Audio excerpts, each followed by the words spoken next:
Do you think ego death is a good thing or a bad thing? Or do you think ego should be used in a specific way? Or do you think we should avoid all forms of ego? What's ego? Ego, I'm talking about in the sense of arrogance. Okay, so what do you think?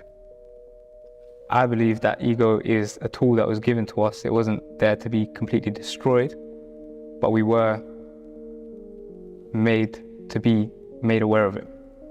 Okay, but what is ego? I think arrogance, acting out of arrogance, acting like you're bigger than yourself, acting like you're bigger than other people, looking down on other people because of your position. Okay, so it's just a neutral thing? Well, So positive or negative? depends how you use it, right? Yeah, so then just use it well. So you don't think it should be completely destroyed? I mean, use it to motivate yourself. If you're belittling people, then that's on you. You're just living in an illusion, right? If you think you're better than others, you're just dumb. Yeah. You can think you're better than others, that's fine, but it's not real. Mm-hmm. But you can lie yourself into the delusion of, hey, you know what? Maybe I can become a multimillionaire. Maybe I can actually retire my parents out of poverty and out of a bad job. So you can use ego towards saying like, hey, you're the man. Mm-hmm. 100%. As long as you don't trump other people and trample people along the way. Yeah. Yeah.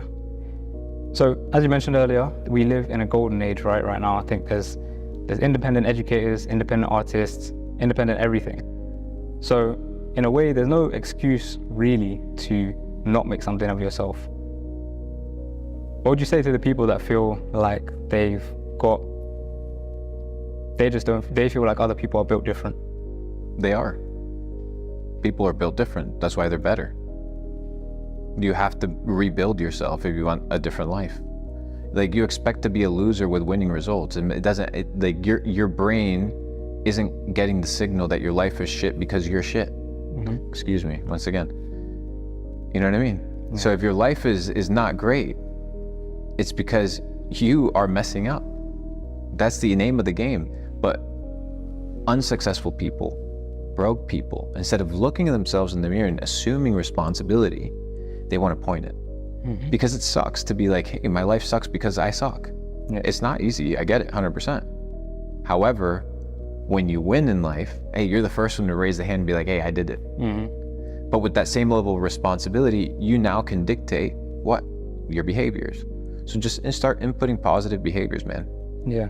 Yeah, accountability, I think, is the most important and common trait I've found amongst high performers. On accountability, actually, how far do you think that goes? Do you think you're responsible for not only your actions, but the actions of other people around you as well? No. You're just responsible for what you do. You're responsible for how you act and how you react to situations that come your way.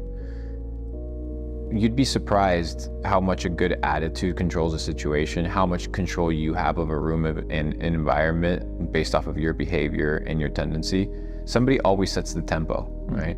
So are you responsible for how other people operate? No, not at all. But can you inspire people to operate a specific way? Absolutely.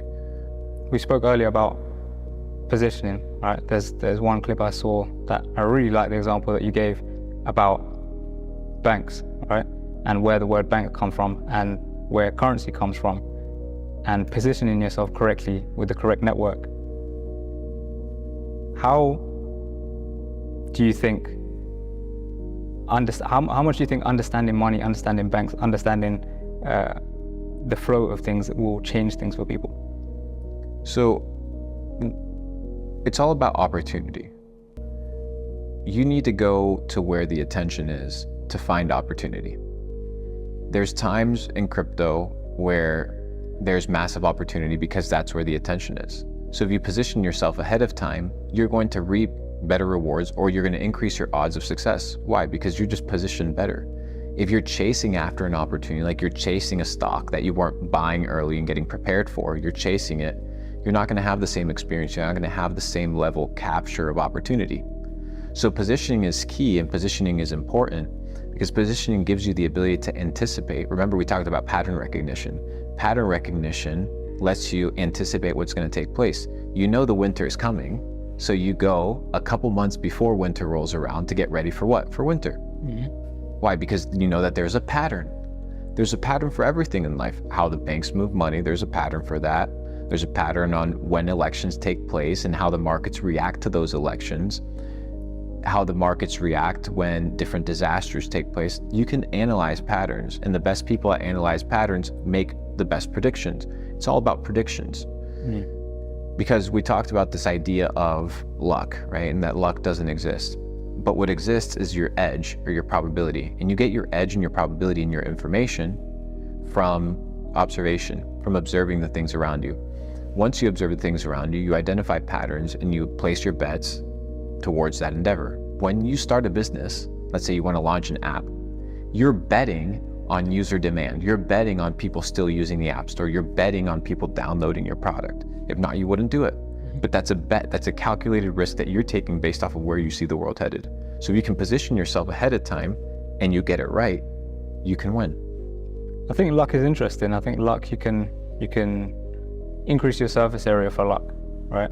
Like you said, through positioning, through putting more shots out, through picking up things that you wouldn't have picked up before, because new ideas tend, for me anyway, to come from questions I haven't asked before, or books I haven't read before, or people I haven't spoken to before.